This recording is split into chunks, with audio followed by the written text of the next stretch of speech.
Yo, boys and girls, what's going on? It's your boy Peter here, aka Peter Freakout 10, baby. Bring you guys an episode of the Movie Review Show with the good movies I always review.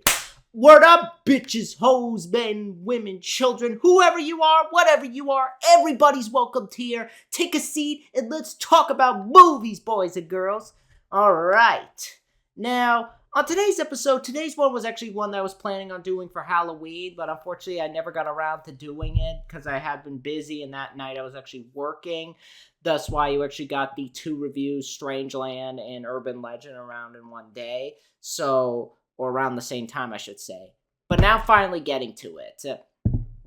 And today, we're going to be going back to the Child's Play series. Well, I can't say Child's Play anymore because it's not called Child's Play, so we'll just say the next Chucky movie. And after repeating the formula that these movies have been known for, it was time to take a different route. A route that I don't think anybody saw coming with this movie. And boy, oh boy, was it a surprise when the first trailer got revealed. And what film is that, you may be asking? Where are we taking the series next after torturing people in Chicago, fighting his way through a toy factory, and going to military school? Well, now we get Bride of Chucky. So, how does the fourth entry of the Chucky series go? Well, grab your knives, grab your guns, grab your TVs that you can push into the bathtub to electrocute your loved one, and let us talk about Bride of Chucky. Now, Bride of Chucky, this is a film made in 1998, 7 years after Child's Play 3, and this is directed by Ronny Yu. Now, Ronny Yu, before this, he had directed a movie called Warriors of Virtue, which was actually his first movie that he had made in America, as he was mostly known for directing Hong Kong movies, his most famous being The Bride with the White Hair, which actually got him the job for this movie in the first place. Now, production goes like this. Despite Child's Play 3's less than stellar box office returns and negative critical reception at the time, Don Mancini was still willing to try and continue the series. He thought the best decision by now was to get away from the formula that these movies have been repeating with each entry, as he decided to get rid of the Andy plot, as he felt by 3 his arc had finished, and that this was the entry where it was time to stand on its own.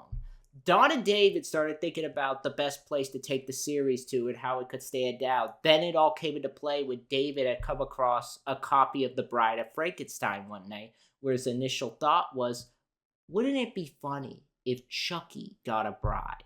He brought the idea up to Don, who also took interest in the idea and began writing the script, creating the character of Tiffany and giving her her own backstory, along with the new idea of taking this series in a more comedic route to accompany the outlandishness of the idea, especially being that Don was a huge comedy fan. And he also wanted to implement more of that in the Child's Play world, as despite the comedy being there before, it was mostly on the sidelines, whereas this one was going to go full out. Something David Kirshner had agreed to, as they thought it would give the movie its own identity. They sold the pitch to Universal, but at first it was rejected, as Child's Play 3's reception and box office returns was enough for them to put the series on a hiatus. Then, of course, like always around this time, something happened. And are you guys surprised? It's Scream. And seeing the success of that movie gave them the motivation to greenlight this movie with a budget of $25 million, the highest budget of any of the Chucky movies. And the team got their cast together with, of course, Brad Dourif coming back to do the voice of Chucky. Now, for Tiffany, the team had 2 people they originally thought. The first would be Gina Gershon to do the role of Tiffany, which would have been great for me, as Gina Gershon is one of my crushes. But we can't always get what we want. But the reason being why she didn't get it, as it's unknown, but a couple reasons could be she turned it down or she didn't get the part. But there was someone else that the team had in mind.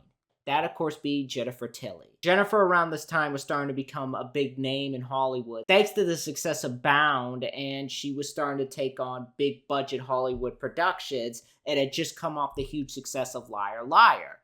And Universal thought getting her would be hard at first, as they thought the budget they were given wouldn't be enough to secure Jennifer, leading to Don and David having to put some of their own money towards her paycheck. She got a hold of the script and was convinced by her friend and co-star of Bound, Gina Gershon, to take part, and even showed her what the movies were, leading to her accepting the role, pushed even further by the fact that Ronny Yu was directing. Now, how Ronny Yu got involved, that was because the seat for the director's chair hadn't been warmed yet. And the team were recommended Ronny Yu, who had just so happened to share the same agent as Don. David and Don wanted to see Ronny's talents on display and took a look at his Bride with the White Hair movie, which they were blown away by, and that was due to his directing. It was there they found their director and sent him the script. At first there was some hesitation, being that he didn't know anything about the movies before and didn't know that this was a sequel, but gave it second thoughts when he saw the themes that the movie was tackling, which were similar to the themes that he tackled in his Bride with the White Hair movie. Despite having never seen a Chucky movie, he still gravitated towards those themes and the characters. He also threw out the idea at a college class he was teaching that he was debating on doing an action film or a Chucky film, to which the class pushed him to do Chucky, seeing as how they saw his talents and knew it would fit perfectly with those movies. It was there he knew what movie he was going to make and signed on. The movie was shot in areas in Toronto and Canada, and when making the film, Ronny actually brought his own crew that had worked on his old films to help this one. Along with new crew members, the team saw a couple returning crew members, the first being Graham Rebel, who did the score for Child's Play 2. But along with him, Kevin Yeager was also back in the effects chair.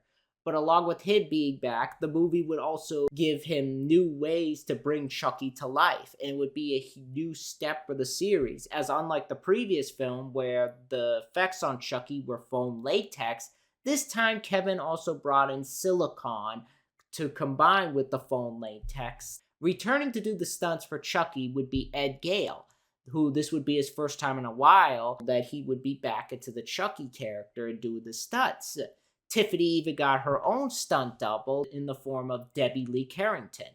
And once again, like the first three Chucky movies, it was operated by 17 puppeteers, the same ones from the other three. And just like the first, Brad, but this time along with Jennifer Tilly, actually recorded their dialogue ahead of time so the puppeteers would match the puppets' mouth movements with their voices as they talked. Brad and Jed recorded their dialogue together too to play off each other, oftentimes ad-libbing or improvising their own dialogue, including the puppet sex scenes. This would also be the first movie to use CGI, which was supplied by Gajaki Visual Effects, who also did the CGI effects for Mimic. Shooting lasted until July of that year, and pretty much the marketing machine went off. Marketing started with Chucky making an appearance on WCW, where he interrupted a shouting match between two wrestlers, telling them to check out his movie. Jennifer and him would appear on Comedy Central around the ads, talking about the movie. And pretty much, the movie opened on October 16, 1998, close to the 10-year anniversary of the first. It opened to number 2 at the box office, as it opened the same time as Practical Magic, grossing over $11 million its opening weekend, outdoing the opening weekend Child's Play 2 had made, and has so far managed to outgross the sequels. It's made over $27 million, so it's a much more successful film than that of the third one. On the reception side, though, the movie received mixed reviews, but fared much better than the third one, which I don't agree with. I'll get into that later. But on Rotten Tomatoes, the movie carries a 45%. The critics who did praise it, it was for Ronny Yu's direction, the new tone that Don brought to the series after the third one, of course, Brad Dourif's performance, the character of Tiffany, which earned Tilly some praise, and the effects. Some have even gone as far as to say it's the best Chucky movie. I really want to know what they're smoking. If people like the film, that's fine, but I'm like, the best Chucky movie? Seriously? That being said, the negative reviews came once again. Some felt that the series had worn out its welcome, the lack of scares and the humor, which some did find funny. The audience side, though, is more mixed, as on that side it carries a 50%, on IMDb is a 5.6 out of 10. So both sides are in agreement. Alright, now this one. This is going to be tough, as this is one of those films that I don't hate, thus why it's not titled a rant. And I'm going to say this, I have a couple friends who do enjoy this film, and I can see their points, but I also know there are some other friends of mine who don't like this film. And I looked at their points too right before I saw this movie, because they saw it before me and gave their opinion, thus why I went and opened minded. And finishing the film, it's okay. I don't hate it. I don't feel it's one of the worst of 1998, one of the worst sequels. But that being said, it's one of those films that I wish I liked more than I actually did. And I want to make something clear. If you like the film, and you think it's your favorite, that's fine. I know I joked earlier about how I want to know those people, how they think it's the best. I just want some explaining, more so in that area. But this just felt like a big step backwards from the first three.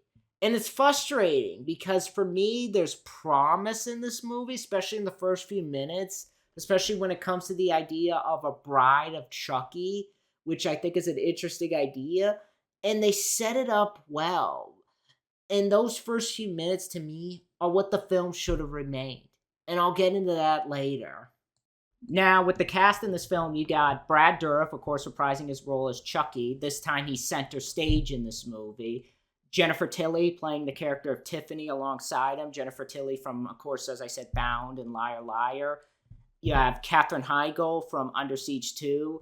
Nick Stabile from the TV show Sunset Beach. You also have John Ritter, who, as I said in my Child's Play 3 review, was actually supposed to be in that movie, but schedule problems kind of kept that from happening.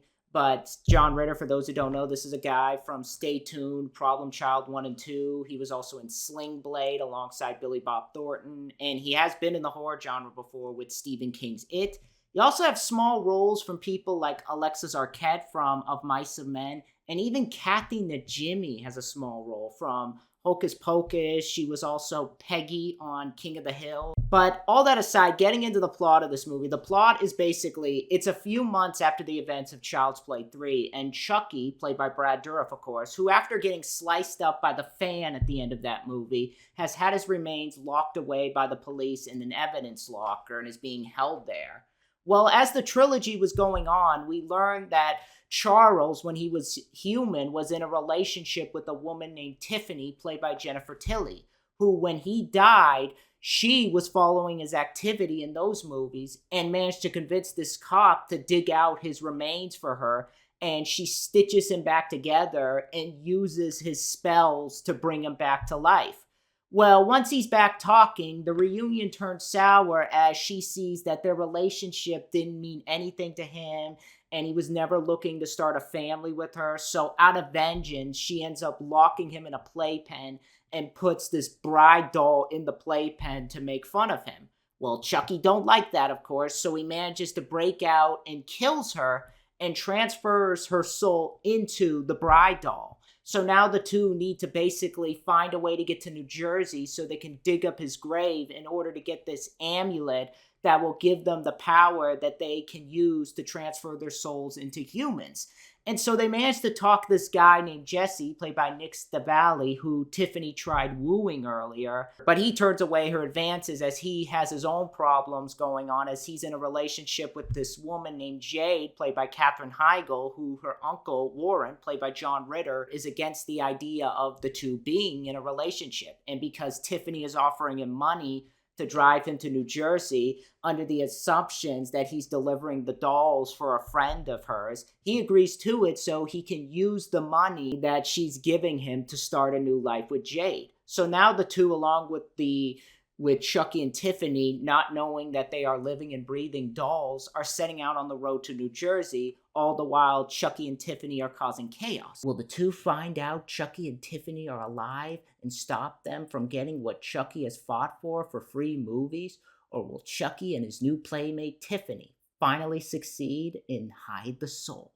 The thing with Bride of Chucky is this. The fact that there's a lot of merits to the story. Because starting off, I like the idea of a sort of Bride of Frankenstein meets Natural Born Killers that Don decided to go with for this movie. I like that he decided to do something different with this entry. And I like the fact that the story creates the character of Tiffany and establishes her as this woman chasing this urban legend, looking to rekindle some sort of relationship that she thinks the two had, and ends up becoming a part of the legend that Chucky is. And the two head out on this road trip, and they're going off on each other about how they kill people, because Tiffany's more modern in how she kills people, and Chucky's more 80s. Those moments are when the film is at its smartest, and more of what I thought the movie was going to be. Like when she's making fun of him for using knives, and she mentions Martha Stewart, and he goes, "Who the hell is Martha Stewart?" And she goes, "My idol." Those are the moments when I feel the script is most witty with the two. And I like the fact that they decided to make Chucky the central focus of the movie. I don't even mind the idea of the tone being a bit more wackier. It was a much needed change of pace after 3 movies, because by the 4th movie, you better give something new to the movies. And in the first few moments, you do get a promising opening. But after Tiffany becomes the doll, that's when the film for me really starts to struggle. Because the film, as it goes along, it really doesn't feel like it reaches its full potential for me personally. Because you have this idea of a Bride of Chucky, and you have this Natural Born Killers area that the film decides to go with, but it doesn't feel as creative as the idea itself on paper. Because besides those moments where the two are playing off each other, it's like the moments where they're having a who can kill John Ritter more painfully challenge, the majority of this movie has them sitting in the back of a van while Katherine Heigl, or Jade, and Jesse start questioning their relationship and start thinking one could be a psycho killer. And it doesn't help that the human leads that we are supposed to be rooting for are so forgettable and lack the strong character development Andy or any of the characters in the first 3 had. And all their story is that they're a couple in a Romeo and Juliet situation. And I get that it's trying to mirror their relationship, and they feel escaping their uncle and starting a new life will solve their problems. But that really is just about it. And because they're in the film with Chucky and Tiffany, and their scenes drag on at a snail's pace, and they aren't the focus, it really just drags the film down for me personally, and it makes it boring. Because you aren't developing Chucky and Tiffany's relationship, who are more interesting. And even the acts of chaos that they cause. For example, there's a scene where they stop a car to an attraction to get food, and they cause some carnage, like they blow up a car. It never feels like it rivals the carnage that Chucky caused in the first 3 movies. They just feel like stuff Chucky could have done on his own. And I think that has a lot to do with the fact that the movie, because it's more comedic, it's lacking, and I hate using this word, but I used it for the first 3, or 2 and 3 to be more precise. It's lacking the mean-spirited nature of 2 and 3, being that it's a little bit more comedic than out of those movies, and the kills are more ha ha ha extreme. But you could have still had the mean-spirited nature while still being comedic, and this film is lacking that. And that especially applies to the kills, which lack the uniqueness of the first 3. Okay, that's unfair. There is one in particular that I thought was cool, and I'll talk about that later. But along with that, there are aspects of the story that also don't make sense at all. In particular, the idea of Chucky and Tiffany needing an amulet to transfer their souls into the dolls, which makes no sense, as in the other movies, Chucky has made attempts to transfer his soul into Andy or Tyler, and in those moments, he didn't need the amulet. Why is it such a necessity in this movie? And Tiffany was studying the voodoo book for dummies, so she has knowledge of how to work with the spells, so why would they need the amulet to transfer their souls into humans? That made no sense. I know Mike, aka OCP Communications, a great user, brought up how why does he have a girlfriend suddenly that we didn't know about? That I'm more forgiving of, as it sort of seems like Chucky didn't care about her, and as the movie went along, he's learned to like her and see what he missed out on in life. So it's obvious why he wouldn't mention her. And that pretty much, I can see that being like Chucky's character, considering what we've seen of him in the other films. Speaking of the voodoo book for dummies, though, that brings up another problem I had with this movie. Despite appreciating the idea to take the tone in a different direction, the comedy is trying too hard to be Scream, and it's meta comedy, and it never reaches the heights of Screams. And the meta jokes that they have given this movie lack the subtlety of Scream, and how that did its meta jokes, how it did its humor.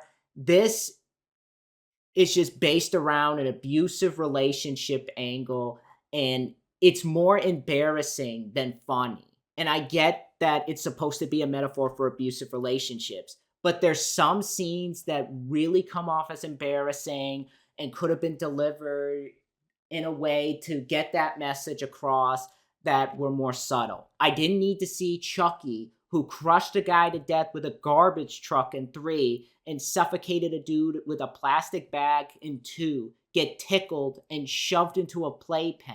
And then there's other humor in the movie that just comes off as weird or cringy in some areas, like the stupid puppet sex scene, which Jennifer Tilly in Fangoria went off like, oh, it's going to be worth the price of admission and all this. And you have in that scene, you have Tiffany going, do you have a rubber? And he goes, Tiff, I'm all rubber. And it's not because I'm offended. It just wasn't funny. It was dumb. The comedy works in the other ones because it comes from Chucky's mouth. And Child's Play 3 had more of the black comedy area, in particular the opening scene with Sullivan, like the don't fuck with the Chuck, or whacking him with the golf club, or having him slip on marbles, or even the moments with the sergeant in that movie. They felt like they had some thought put into them with the comedy. This was just like, what can we do? Let's have doll sex. Let's have try hard meta Scream joke. Let's make Chucky the butt of every joke. And I just think that has a lot to do also with the fact that Don Mancini does not get comedy. And he is more of a horror guy. And he should have had someone else handle the comedy portions while he handled the horror, because those moments felt like they could have used some tune-up. And they really overshadowed the promise that the earlier stuff in the film had. I will give it this, though. The one thing I will not speak badly on with this film is definitely in the production side of things. Because I'll say this, Ronny Yu's direction is great. Even with Child's Play 3 being my favorite, the sore spot in that movie was definitely in the directing. And I'm going to go a step further and say this is probably the best looking film of the series since 2. He has a great eye for certain scenes, like the scene when Chucky goes to kill Tiffany and Chucky's face comes through the shower curtain. I thought that was a very cool shot. I think he gives each scene a great amount of atmosphere with his use of lighting, rain, darkness, smoke. Like the opening scene when Tiffany is putting Chucky back together. I like the shot when it's inside Chucky's head and there's no eyes, and she has the eye in her mouth, like she's rolling it around from side to side, and she kind of opens her mouth like this, and the eye is there. She takes it out and puts it in. I even like the choice of music for that scene being Living Dead Girl by Rob Zombie, which definitely opens the film nicely. And it's not just in the opening. His use of the camera gives the film a lot of energy. His placement of the camera in those scenes, there's some really good shots. Just really, really energetic directing. And the way he shoots Chucky and Tiffany with the other members of the cast, I thought was great. Each play great off the doll itself, especially Tiffany. I will say though, using doubles was a bit of a mistake because there's some shots that Ronny does where you could tell it's Ed Gale and Debbie. In particular, the fight at the end looked a bit chintzy. But besides that, how he directs Chucky and Tiffany is great. And when it comes to the kills, despite having some problems with them, again, his direction is not the problem. Especially when he gives those scenes a lot of style, like Tiffany's death. And another I'll touch upon later. But yeah, if there is one thing you won't hear me complaining about with this movie, is the direction by Ronny Yu. I definitely think he has a great future ahead of him in this industry. But in terms of acting, I also gotta say it's mixed. I'll start with the good. Starting off, Brad Dourif is of course great as Chucky. You could tell he's happy to be playing this character again. You could tell he's bringing his A game back to the character after being away for so long. And he still has the maniacal laugh, the mouth, and the personality he had for those 3 films back. Had this not come out 7 years after Child's Play 3, I could have sworn this started production after that one. That's how good he is.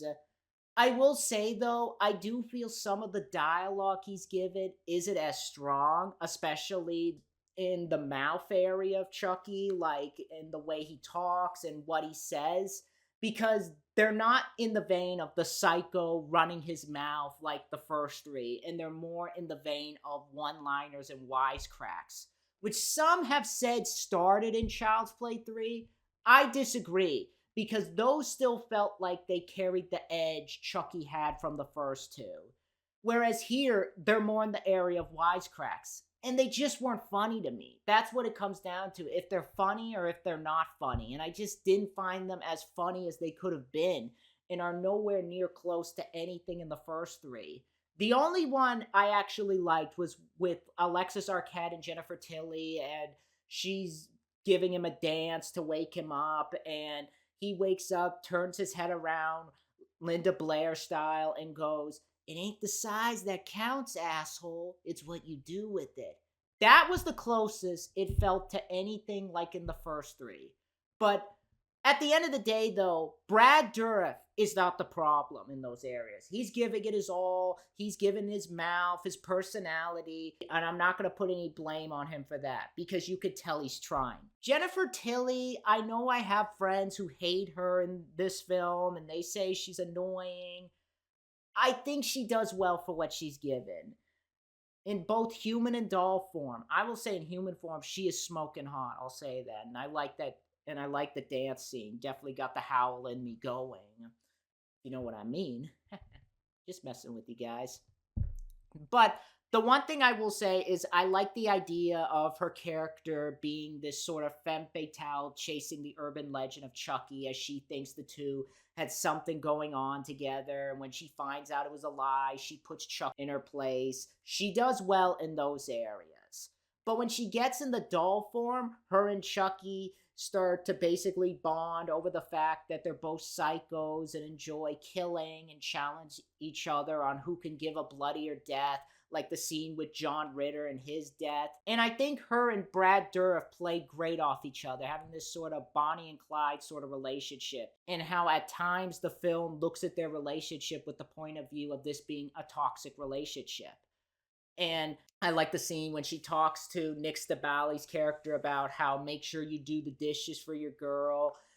And that comes into play later in the story to show if he really cares for her or not. You could tell she's having fun with this character. And even with the interviews I've heard, you could tell she loved making this film.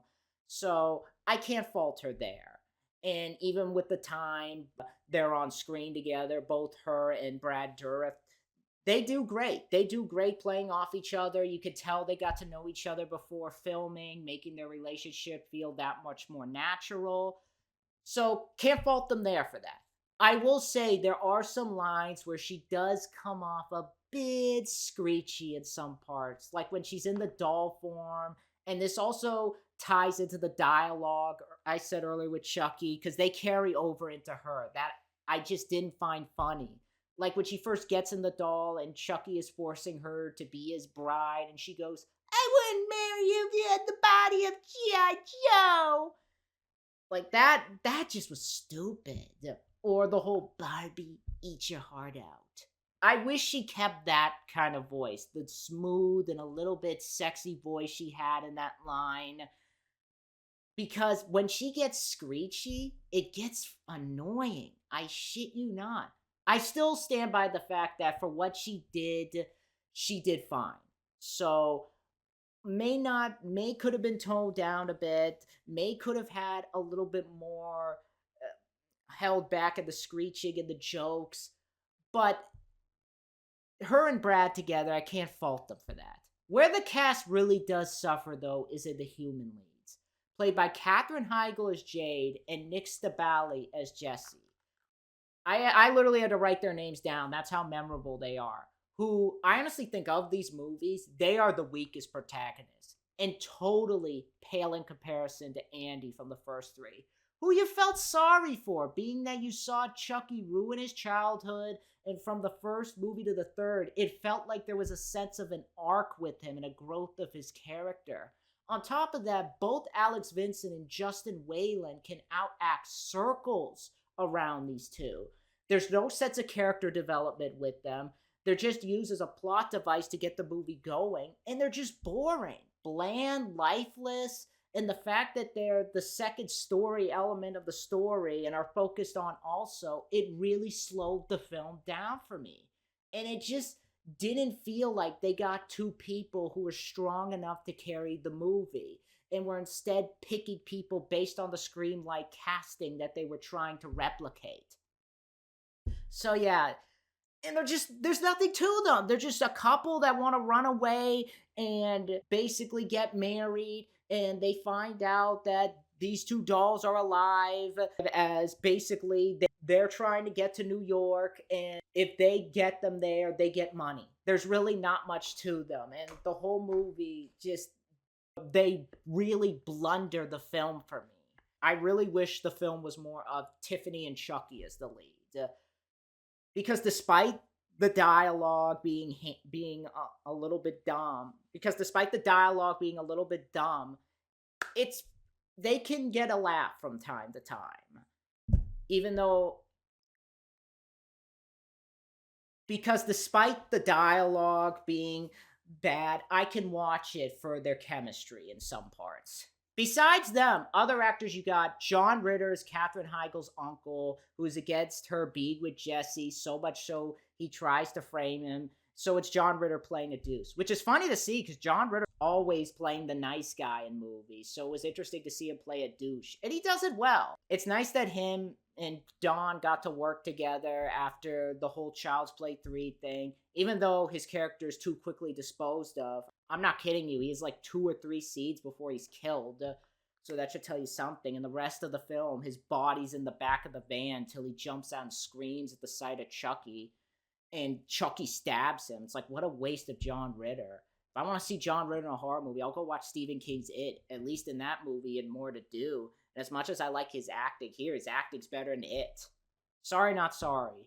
But I'm not going to beat him down either, because he's doing what he can, and what he does is fine.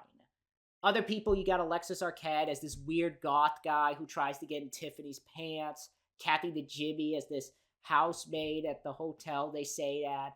Gordon Michael Wolvett as this friend named David, who apparently is gay in the movie. I didn't know that till somebody told me. But why should I care? He didn't leave an impression on me with his performance. He's just there to do the whole When Harry Met Sally thing, where they both keep calling him for info on their relationship and what they can do. But the acting is mixed for me. It's nowhere near close to the acting in the first 3. And I think that has a lot to do with the writing, as the comedy these guys are working with just isn't as funny. And the humans, mainly Jade and Jesse, just aren't memorable to me. But of course, let's talk about what we want to talk about. Like always, when it comes to these Chucky movies, that being the special effects. And I'll say, a positive, I'll say the effects on Chucky look great, even though I like the design of the first three more. That being said, I don't mind his design here, with the sort of Frankenstein look he has, where he's all stitched up. I thought it looked very cool. I think Kevin Yeager did a great job designing that, along with Tiffany's design. Incredible amount of detail on her, especially with how eerily close she is to Tiffany and Jennifer Tilly in real life. The animatronics and the puppet work on the two look great. The facial movement, of course, fantastic. And I'll say the makeup effects, like the practical blood, they look great. And while, yes, there is some CGI used in particular scenes, but it doesn't overly rely on it. And it looks very good. In particular, this one kill in the movie where Tiffany and Chucky come across this couple who rob the two leads and they sneak into their honeymoon suite where they're getting ready to fuck on this waterbed. And Tiffany takes this wine bottle, throws it up in the air towards this glass mirror over the two. It breaks and the glass starts raining down on them and impales them. And the waterbed starts exploding red water. The use of practical and CGI combined together in that scene really make it a sight to behold. And I bring that scene up because that's probably the most creative kill of any of the kills in the movie. Because I found the kills in this one to be really lacking, especially when compared to 2 and 3, which had some energy and some thought put into them. Like Child's Play 3, knock it all you want. That has a creative bone in its body when it comes to the kills, like the garbage truck death, switching the paintball bullets with real bullets. Even number 2, the kill in the school of the guy getting his eyes impaled in the factory. This was lacking that. Some of them I felt I've seen done before too. Like I said though, I can't fault the effects because the aftermath in the waterbed and the bathtub, especially have a crazy aftermath. I kind of wish they went a little bit more crazy with the kills in a way that tied into the fun and outrageous feel of the movie as opposed to what we got, because at times they felt really reserved and roped in. They didn't have the tone that I think the film was going for. Now, I don't want to make this review seem like I hate the movie because I knew what I was going for going into this movie. I knew it wasn't going to be like the first three. I knew it was going to have more of a Scream feel. But I think it could have been just a little bit more outrageous as it felt lacking in that area. And it isn't as outright insane as the movie thinks it is. Hell, even the score is nothing. Graham Revell, what happened between 2 and this movie? Out of everybody who came back, his heart was obviously not in it because the score feels barely there. I honestly enjoyed the licensed soundtrack more because the score was anything but memorable compared to, say, 2 and even 3, which have scores that stuck with you and are actually hummable. This is just in one year out the other. Nothing memorable. So yeah. But I'm not full out bashing the movie. It may seem like that, but I'm not. There's a lot of good to the movie. It's competently made, offers some good makeup effects, but at times it lacks the smartness in the humor department that I feel it could have had. In some areas, it feels restrained. So for that, this is one of those things I'd say where I feel the best thing to do is to get the video and get it cheaper. If you want a better alternative, personally go back and rewatch the first 3. You'll get, or even if you haven't seen the first 3, go and watch them. You'll get more for your money's worth. And all 3 offer more insane stuff, I feel, than anything in this movie. But if you're gonna watch it from the POV of a fan, don't go in expecting a more insane movie than the others. Which is why when it comes down to it, I can't give it more than a 5.5 out of 10. It's not bad. It's totally not bad. It really falls short of the first 3. Again, if you guys enjoy the film, because I know I have a few friends who do, that's perfectly fine. But to me, could have been so much better. But that's my review for Bride of Chucky. Next time, I am going to do a review of Ants, as I've been wanting to review that. I saw that recently. I'm going to give my thoughts on that. And also, I will do a review of John Carpenter's Vampires, as I've been wanting to talk about that ever since I saw it around Halloween. That will be coming. I have a review of Dead Man on Campus I gotta get to. So those will be coming. So be on the lookout for those. But for right now, I'll see you guys later. Let me know in the comments below what you guys think of Bride of Chucky. Is this your favorite Chucky movie? What is your favorite Chucky movie? I'd love to know in the comments below. And be sure to rate, comment, and subscribe. And I'll see you guys next time.